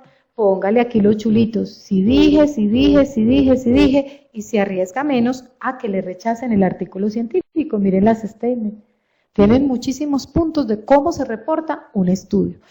Y para ponerles un ejemplo muy hermoso de un estudio perfectamente escrito y reportado, los invito a consultar el Crash Test Trial, que fue hecho en la London School of Hygiene and Tropical Medicine en Londres por el profesor Ian Roberts, epidemiólogo, intensivista, pediatra. El profesor Roberts entonces realizó este estudio en todo el mundo, es un ensayo clínico controlado, aleatorizado sobre los antifibrinolíticos en hemorragia significativa, el uso del ácido tranexámico, entonces él midió el efecto. ¿Por qué se los recomiendo que lo miren? No, porque está perfectamente bien escrito, no tiene una palabra que le sobre, se pone uno a leer la introducción y dice, ¿qué le sobra? No, dijo lo que era, breve, conciso, concreto, es un ejemplo excelente de cómo se presenta bien presentado un ensayo clínico. Muy bien, la autoría. La autoría tiene que estar muy clara desde antes de empezar, desde antes de empezar. No queremos peleas en la mitad de la investigación, mucho menos problemas al final, mucho menos pelear con los colegas, mucho menos malos entendidos y mucho menos vergüenzas públicas después. No, no queremos eso, entonces muy clara la autoría. ¿Quién merece autoría? Somos muy dados a confundir la autoría con la colaboración. Entonces, no es que yo fui el que hizo todo el trabajo, pero yo encuesté todas las mil personas en el barrio. No, ¿quién dijo que recolectar información de autoría? No, eso se puede hasta pagar a un bachiller. Eso no es autoría. Entonces, mire, ¿quién merece autoría? Quien participó en los 3 aspectos que están aquí enunciados. Usted pudo haber participado, aspecto 1, pudo haber participado en este, o en este, o en este, o en este, o en este, no tuvo que haber participado en los 5, no, pero al menos en uno de este punto 1, en uno de este punto 2 y en este, que no es sino uno. Tiene que haber participado en los 3 para merecer autoría. Entonces, ténganlo muy claro y definan la autoría desde el comienzo. Usted fue el que tuvo la idea, es que tener la idea no da autoría. Si la idea fue mía, pero yo no hice más, eso no es autoría. Usted diseñó el estudio, usted recolectó los datos, usted los analizó, usted los interpretó, bien. Pero también tiene que ayudar a redactar el artículo o la revisión bibliográfica, pues que haya una parte sustancial de su contenido allí en el manuscrito. Y final, ya les conté que la aprobación final es importantísima. Y además, pregúntese si usted está en capacidad de responder por el trabajo de investigación. Yo nunca olvidaré una sesión de presentación de trabajos de investigación donde la estudiante se paró y le hicieron una pregunta al auditorio, alguien le hizo una pregunta y ella dijo, no, entonces yo no sé, lo que pasa es que no, eso me dijeron que lo pusiera. O sea, no, ¿cómo queda uno? Pues usted en realidad participó, entendió, participó del proceso, contribuyó, pues no podemos hacer eso o luego corrernos cuando veamos que el impacto no es positivo. Entonces, en la parte donde se expresa la autoría, aquí se cometen muchos errores, ¿cierto? No traducir los nombres propios, defina el nombre científico suyo, mire Google quién más hay allí, ponga su nombre a ver qué le sale. Como decía una diapositiva, ¿y qué más te contó Google de mí?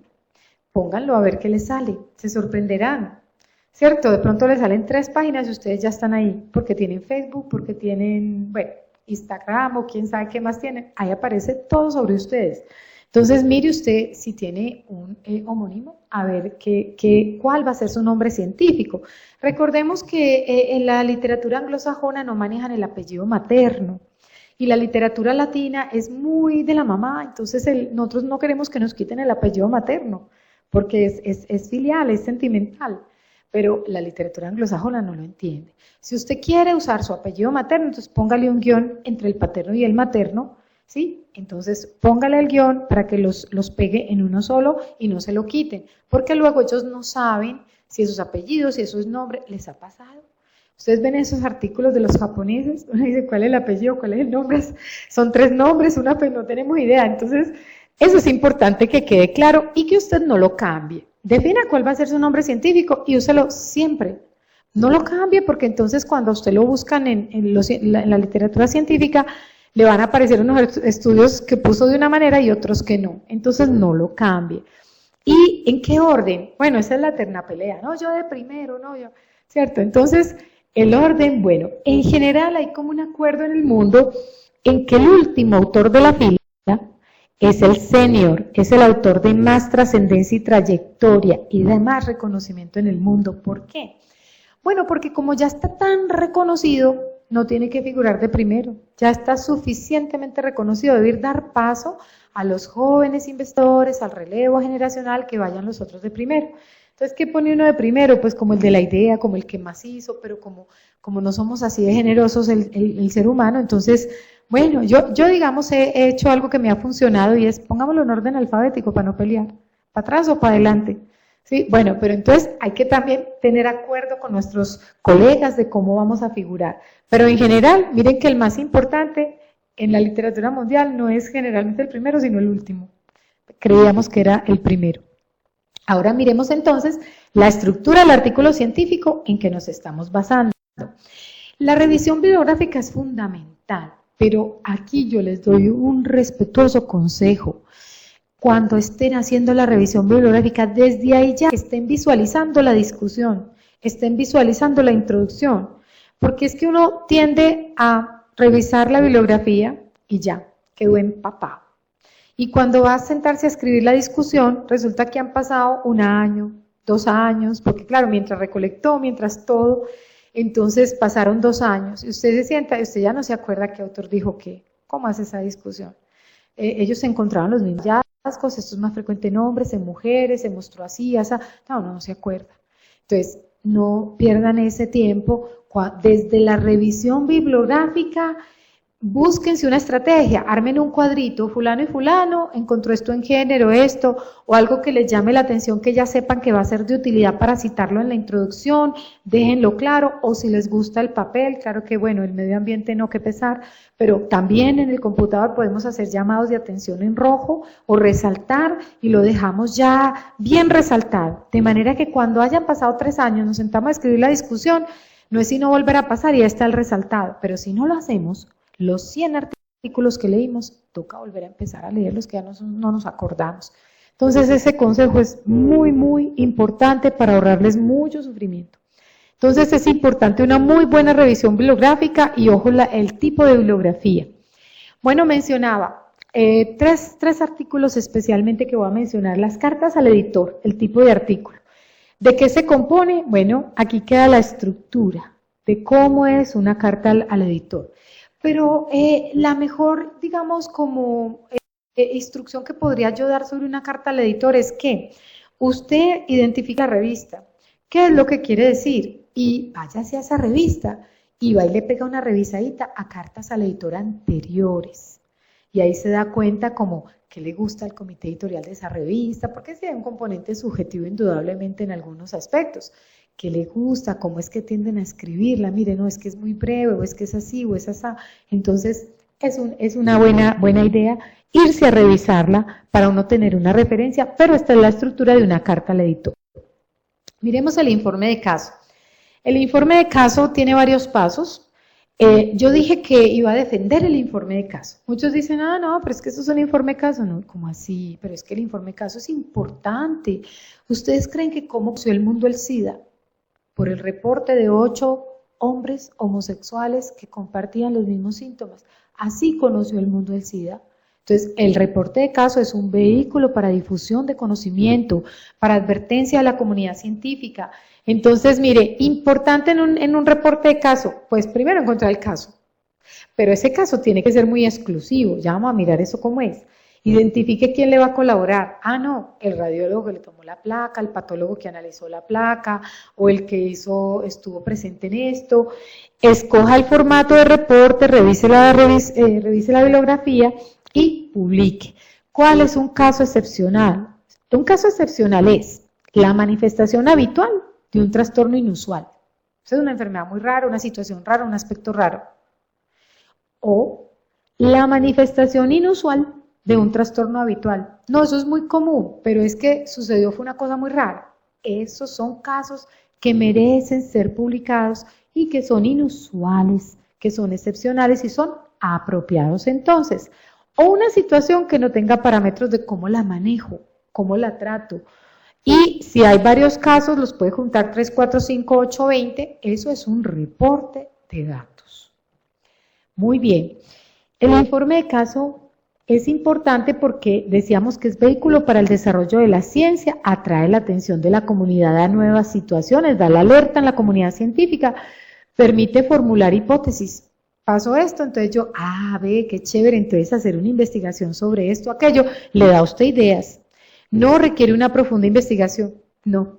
Entonces lo hacemos con menos complejidad que un artículo original, pero también es una publicación, también es válida, también da puntos, también importa, también va para la hoja de vida, entonces mire que es muy bueno hacerlo.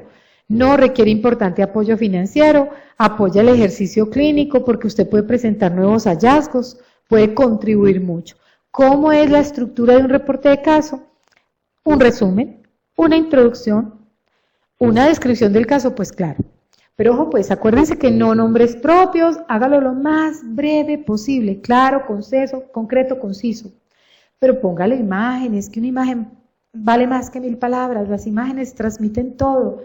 Entonces, más que mucha carreta, documéntese con imágenes, revise la literatura, mire qué otros casos hay publicados. Si es algo tan raro, de pronto usted se puede encontrar que no hay ninguno publicado en Latinoamérica. Entonces ya tiene usted un valor agregado. Usted dice, primer caso, nuestro caso es el primero reportado en Latinoamérica. Sí, señor. Porque, no, yo tuve uno, no publicado, no existe. ¿De acuerdo? Discusión, donde decimos, bueno, este caso, ¿qué nos está enseñando? ¿Para qué me sirve a mí publicarlo? ¿Sobre qué quiero llamar la atención? Y la bibliografía que debe ser de calidad. Muy bien. Artículo original de investigación, ¿cierto? Este es el más valioso, entonces se compone de introducción, resumen, título, resumen, introducción, metodología, resultados, discusión, conclusiones, bibliografía, agradecimientos, conflicto de intereses. Vamos a verlo. Entonces, en la introducción, aspectos claves, informe los antecedentes y el tema. O sea, aquí usted sitúa al lector, revise la investigación relacionada al estado del arte que hay en el mundo y justifique por qué usted hizo esa investigación, convénzalo de que sí es bueno. Metodología, repique todo lo que hizo minuciosamente, descríbalo paso a paso. Resultados, los hallazgos, pero consistentes. No todo lo que usted encontró lo va a reportar, porque hay unos que no interesan, no hay que reportarlos. Busque lo más relevante, lo más consistente, indique las observaciones no consistentes también, porque no vamos a esconder que esto no mostró asociación, ¿no? También hay que decirlo. Muy bien, vamos a ver el título, que sea representativo del tema, diciente, concreto, breve, no más de 15 palabras. Yo creo que ustedes han visto títulos que son media página. Busque la forma de llamar la atención, que incite al lector, que despierte interés. Piense en un título largo, en un título corto, porque hay muchas revistas científicas que le ponen el corto el encabezado de la página. En el título no van referencias, no van siglas y no van abreviaturas. Mire que hasta esto se encuentra uno, ¿no? Un portal web, una página dedicada a mirar los títulos más largos en investigación en el mundo. Entonces dice, el top 10 de los títulos más largos en investigación. Miren este es el top 1 en ese portal web. The nucleotide sequence of a 3.2 kb segment of mitochondrial maxillary DNA from criteria. No, pues no sigo. Usted termina de leer eso y usted dice, ¿qué? Léanlo. Y yo les digo, ¿de qué es el artículo? Bueno, no hay más que decir. Resumen. El resumen es una breve descripción del estudio o artículo que va al principio. Inicia con una introducción, con una metodología, con los aspectos nuevos y relevantes que enfatiza, tono impersonal, no abreviaturas ni remisiones al texto principal o referencias bibliográficas y puede ser estructurado o no estructurado. Pero más que decirles eso, les puedo decir que el resumen es el cortometraje de la película. Es el último que usted escribe. Usted primero hace toda la investigación, hace la película y en el cortometraje usted ¿qué saca? Las escenas más impactantes, ¿cierto? Ese es el cortometraje, ese es el resumen. Saque la frase más impactante de su introducción, lo más relevante de la metodología, lo más importante de los resultados. Enfatice las conclusiones más relevantes y estructurado o no estructurado. Entonces no pase de las palabras que usted tiene ahí. Entonces el estructurado, eso depende ya de la revista, el estructurado 150 palabras, no estructurado 150. Fíjense el ejemplo, pero básicamente el orden es el mismo, solo que el uno está separadito por títulos y el otro no, el otro es continuo. pero realmente tiene los mismos puntos, el orden es el mismo. Hay algunas revistas científicas en el mundo que obvian el estado, obvian la introducción, van directamente como al estado del arte. Miren ustedes, entonces hay que seguir las instrucciones para autores. Después del resumen en español siguen las palabras claves. Después del abstract en inglés siguen las keywords. ¿Y eso qué es? ¿Lo que a mí se me ocurre? No. No, hay que buscar que si sean descriptores o palabras claves. Entonces no es la que a mí me parece, hay que buscarlas a ver si sí son o no son. En la revista le dicen a usted si 6 o 10. No es fácil encontrarlas porque además deben ser las mismas en español que en inglés, ahí está el problema. Entonces mire, aquí están las direcciones donde usted las encuentra. Las keywords en inglés están en el Mesh Database de PubMed, que es de la Biblioteca de los Estados Unidos, que es la base de datos más grande del mundo. Entonces, el Mesh es Medical Subjects Headings, o sea, como quien dice, los títulos y los subtítulos bajo los cuales archivan un artículo. ¿Este artículo es de qué temática? Entonces va bajo este título, bajo este subtítulo, para que lo encuentren las personas. De ahí que hay un truco muy especial. Pongan el título palabras claves, pongan el resumen palabras claves. Porque cuando usted va a buscar en la literatura, busca con palabras claves. Si usted en el título, en el resumen, no puso ninguna, no lo van a encontrar, no lo van a leer. Entonces, es un truco importante. Ponga palabras claves en el título y en el resumen. Muy bien. Entonces son los términos mesh en inglés o los descriptores en español. Dos opciones de búsqueda, entonces PubMed. Entonces, miremos acá. Puede ser en la parte del término mesh. Así, mire, esta es la página de PubMed, entonces Mesh Database, listo, ahí le doy clic y me entro de una vez al Mesh. Si se les olvida, recuerden que los gringos todo es primero, fíjese que haya luz, luego on-off, conecte el aparato, préndalo, listo. Entonces mire los tutoriales, PubMed está lleno de tutoriales, son de minutos, son muy didácticos, si lo olvidan. Entonces el Mesh Database, usted entra al Mesh Database, aquí ingresa el término, vamos a hacer el ejercicio, le pusimos escara.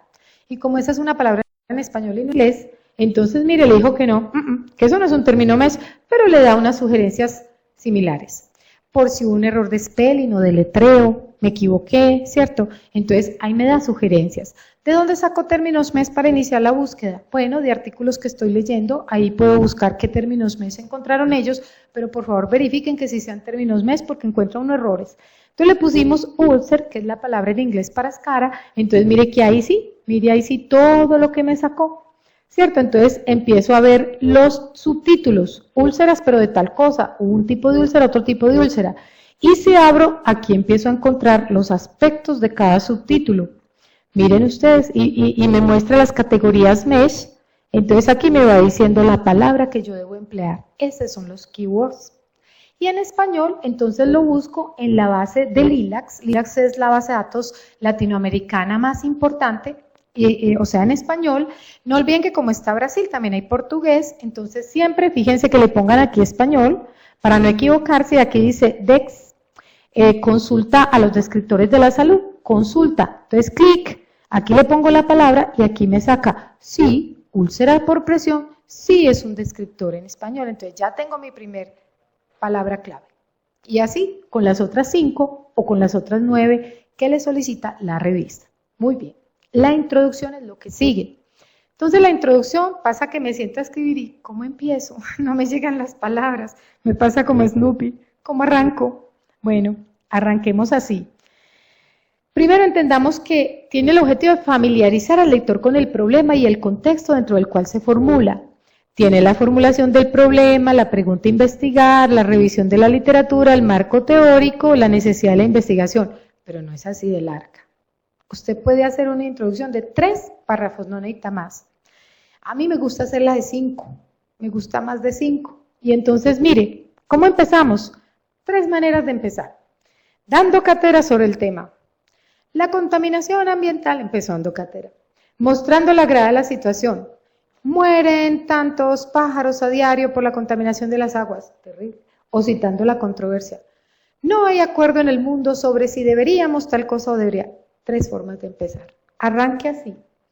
¿Y cómo son los 3 párrafos o los 5 párrafos? Entonces, usted en el primer párrafo familiariza al lector con el tema, le dice de qué le va a hablar.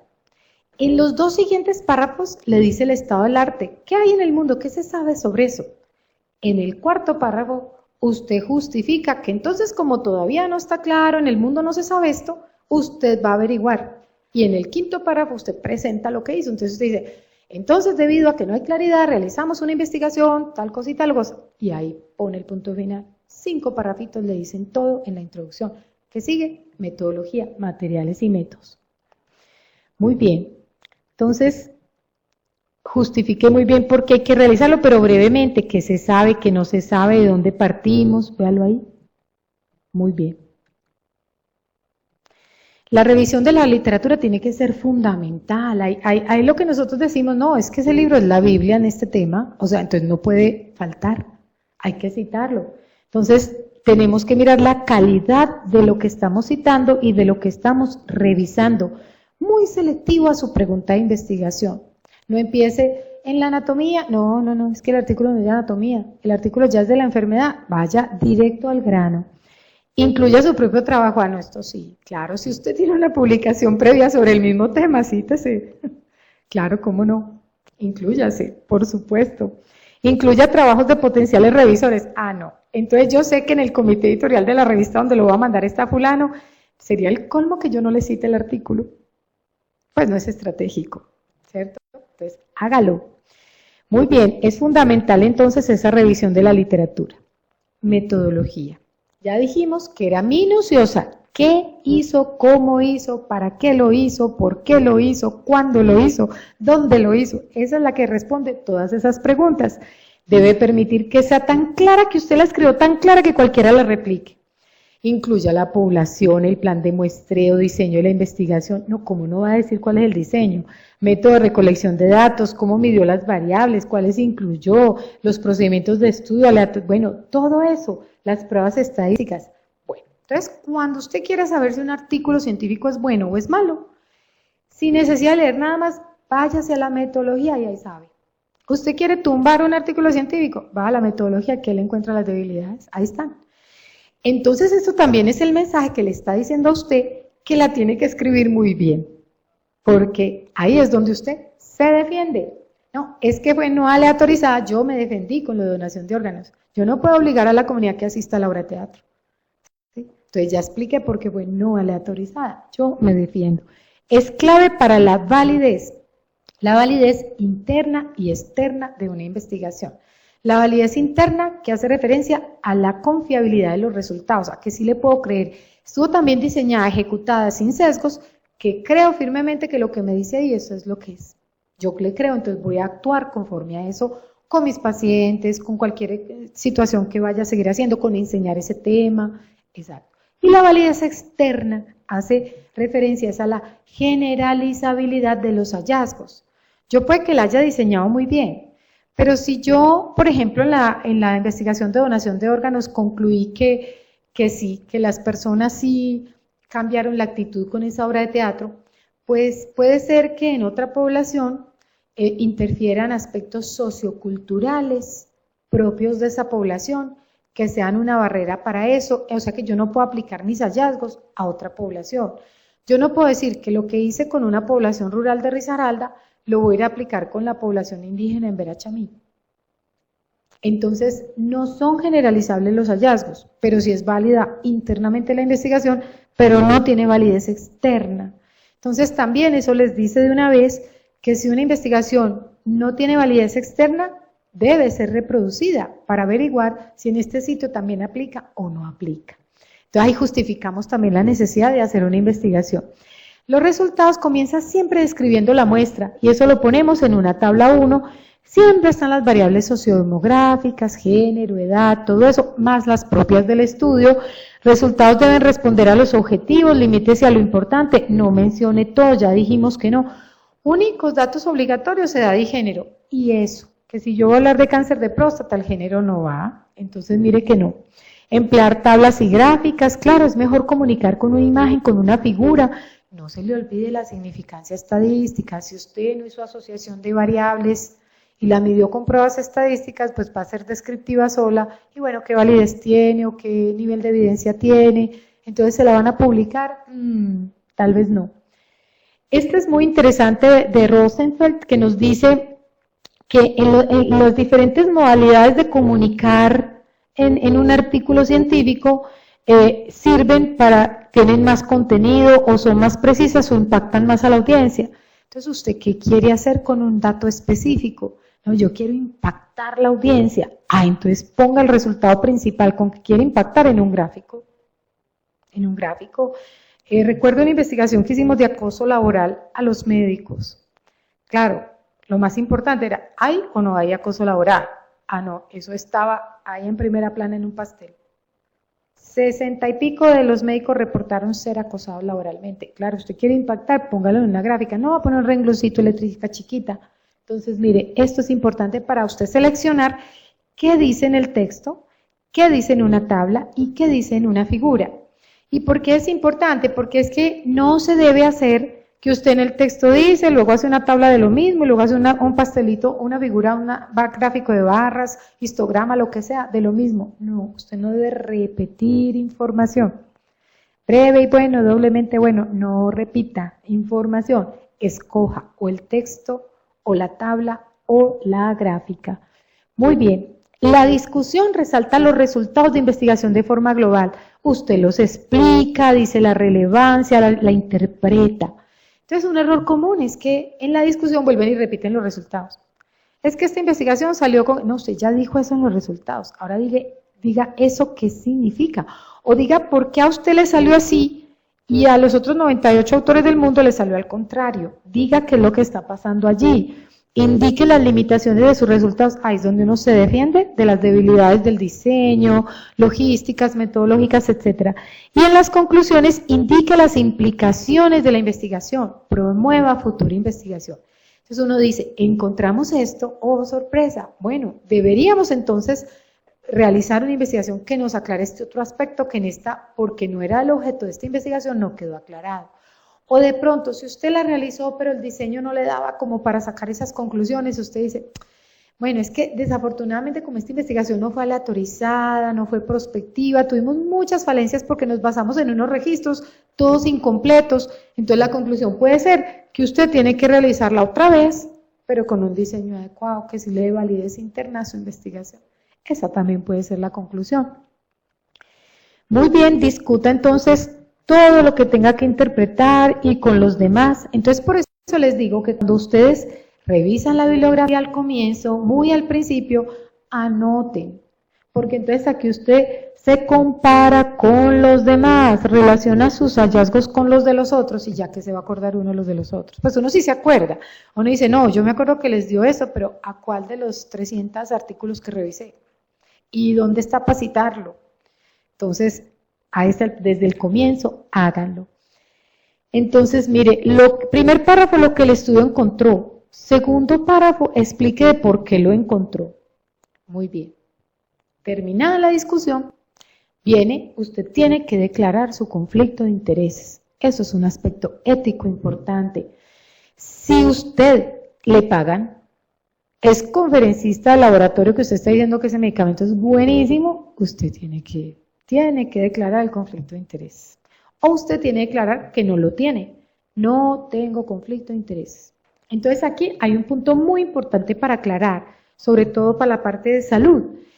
Que el laboratorio entregue el medicamento para hacer el estudio no es conflicto de intereses.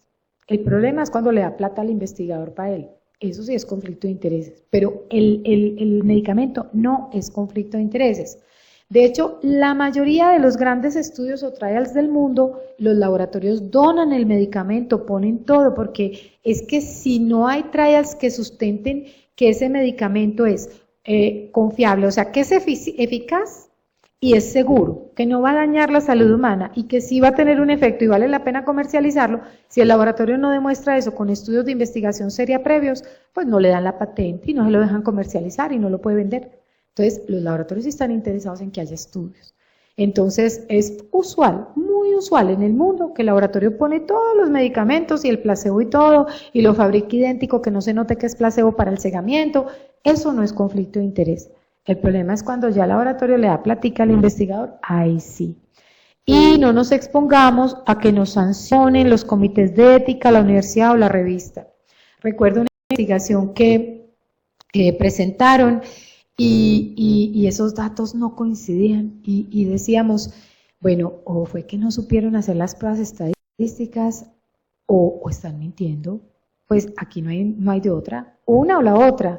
Pero nosotros buenamente dijimos, no, debe ser que los muchachos no supieron hacer las pruebas estadísticas. Venga, muchachos, es que estos resultados no cuadran. Nos das la base de datos, miramos a ver cómo fue que sacaron esto y pues para poder ayudar un poquito, porque esto es previo a la publicación.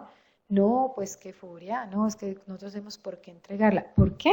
Claro que tienen que entregarla. Y de paso se ha dicho, conserven por mínimo 5 años todos los documentos de la investigación.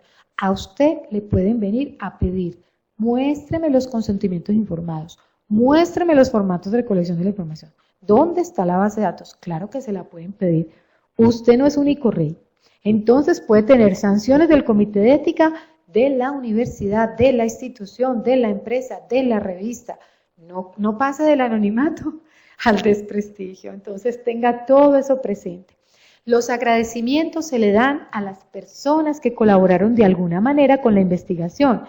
Personal asistencial de un hospital, o le revisó la redacción, o se la digitó la secretaria, contribuyó con las fotos.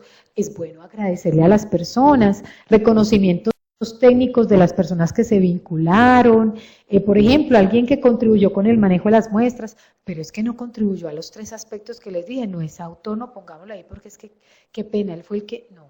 Por eso es que desde el comienzo, antes de empezar la investigación, debe quedar claro quién va de autor. Y la persona no tiene que tener falsas expectativas de que, bueno, yo voy a colaborar aquí, a ver si me meten ahí de autor. No, o sea, eso tiene que quedar muy claro antes de empezar, ¿sí? Y no es válido agradecer a los familiares, no, eso en una publicación científica no se hace. En una tesis de grado se puede hacer, en una publicación científica no. Entonces, le agradecemos a los que nos colaboraron también en la redacción, la digitación, corrección de estilo. Me revisó el manuscrito porque ya digo pues que eso toma tiempo y dedicación. La bibliografía tiene citas primarias o secundarias. ¿Eso qué es? Las referencias primarias son aquellas que son los artículos originales de investigación, las investigaciones originales. Las referencias secundarias son, por ejemplo, un libro de texto donde un autor recopiló la información de todo el mundo y la puso. Esa es una referencia secundaria.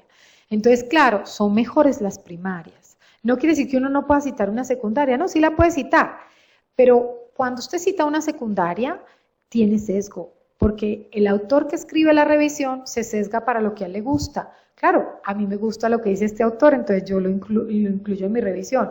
Yo no estoy de acuerdo con este, entonces lo omito.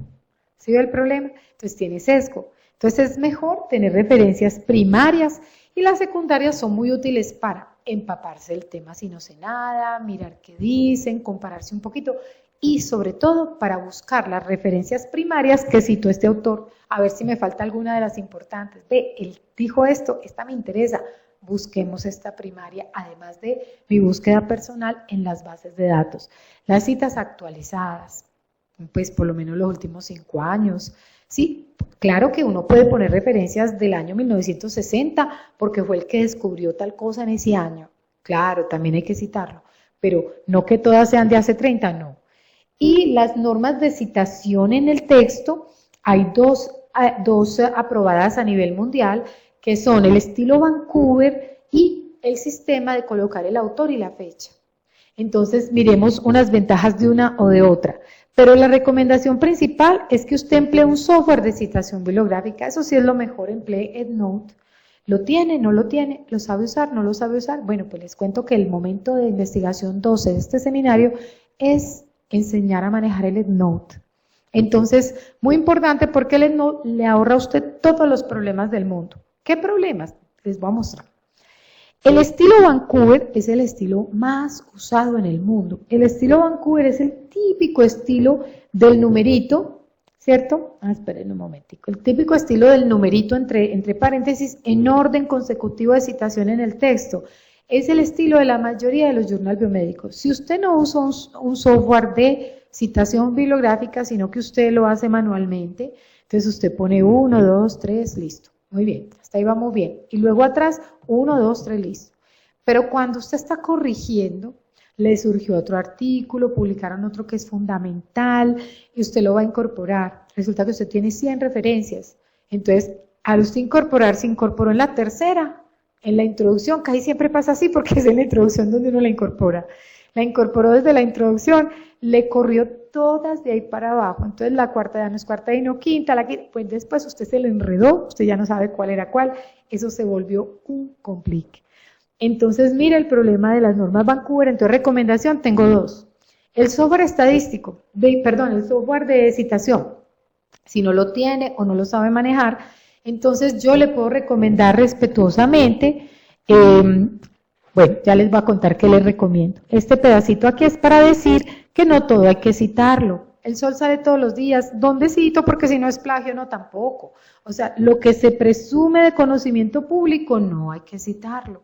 Entonces no exageremos, pero si usted está dando datos, conclusiones, afirmaciones de un hecho, tiene que citar el autor. Ojo que a veces le entregan a uno 3 páginas y ni una cita bibliográfica y usted es así de genio. No citó a nadie, o sea, o es un genio o es un fraude. Entonces mucho cuidado con eso, para no incurrir en un error en la ética. Entonces estas son las citas, mire. Entonces el estilo Vancouver, los típicos numeritos, y en la otra que está aprobada, pero que no la usan la mayoría de las revistas, pero que si no tienen entonces el software y no lo saben usar, yo les sugiero que usen esta, el apellido y el año. Es muy cómodo, ¿por qué? Porque usted lo puede hacer manual. Entonces, ¿usted qué hace? Cuando es un solo autor, va así. Cuando son 2, va así. Cuando son más de 2, va así. Cuando son varias citas, entonces va por orden de tiempo, de la más antigua a la más reciente. ¿Sí? Cuando es que fulano encontró, entonces el año va entre paréntesis. Cuando tiene el mismo autor con varios artículos, entonces le pone la A a la B porque son del mismo año para poderlos diferenciar. Cuando es que me lo dijo fulano, entonces usted también cita la comunicación personal porque eso no lo dijo usted, hay que respetar. Entonces si el doctor me dijo comunicación personal, en el año tal me dijo esto, entonces lo puede citar así. Cuando usted ya modifica el borrador, lo pule, lo mejora, no, esto lo va a quitar, no es sino quitar el apellido y el año. Y no se le descuadró toda la bibliografía. Ah, pero es que la revista a la que lo voy a mandar exige Vancouver. Listo. Cuando usted ya dice, lo voy a meter al sobre, ahora sí, organícelo numérico y ya. Cuadre la bibliografía numérica y listo. Pero no se le olvide conservar un borrador con apellido y año. Porque luego vienen las observaciones de los pares y le van a decir, esto tal cosa, esto tal otra, entonces se le va a tocar meter otra bibliografía o quitar, se le vuelve a descuadrar, conserve siempre el borrador. Igual que las bases de datos, hay que tener uno en el computador de uno, otro en el de la mamá, del primo, del novio, se le pierde a uno, se le daña el computador, llora uno después de tener 1000 datos ahí recolectados. Entonces, esta es la propuesta. En el estilo Vancouver, como usted cita en el texto con numerito, luego en la bibliografía al final lo organiza en orden de aparición. En el estilo de orden alfabético, apellido y año, lo organiza es por orden alfabético, pues apellido y año es por orden alfabético.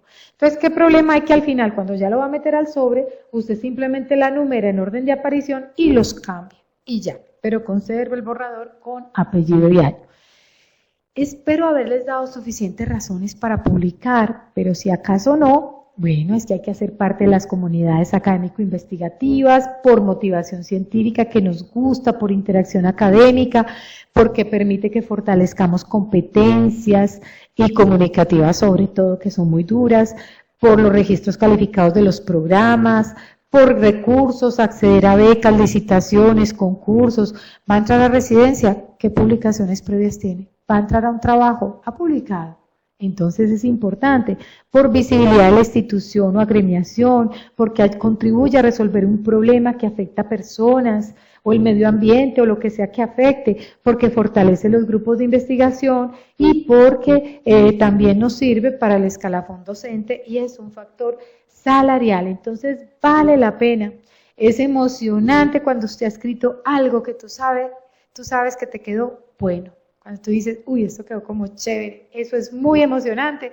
Entonces hay que fortalecer esa seguridad en uno mismo No hay que desfallecer ante los obstáculos, ahí es que entrarse en ese proceso de aprendizaje que estoy segura que sí logramos aprender. Entonces, aquí termino, no sin antes agradecer su atención tanto tiempo, tan extenso, y contándoles que sigue. Entonces sigue la recolección de la información, sigue que va a haber otra sobre las bases de datos, como ustedes ven son los momentos, en qué momento voy. Luego, cómo analizo la información, finalmente va el Note.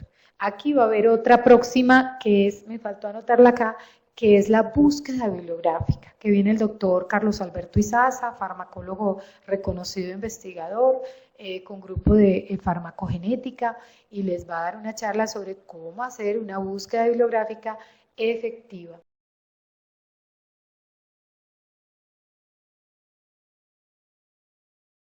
Correos y mandarles la información de la agenda de las siguientes sesiones que están. Y si hay alguna inquietud, duda, aporte, sugerencia, pues estoy aquí para escuchar. Muchas gracias. O las personas que están online también. Estamos aquí para recibir porque pueden hacer preguntas o interactuar con nosotros a través de la monitora del Centro de Recursos Informáticos y Educativos que nos colabora hoy.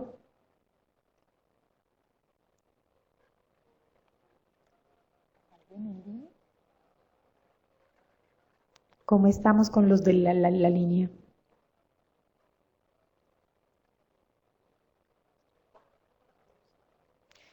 Bueno, parece entonces que no hay preguntas. Si no hay preguntas, entonces que tengan una buena tarde.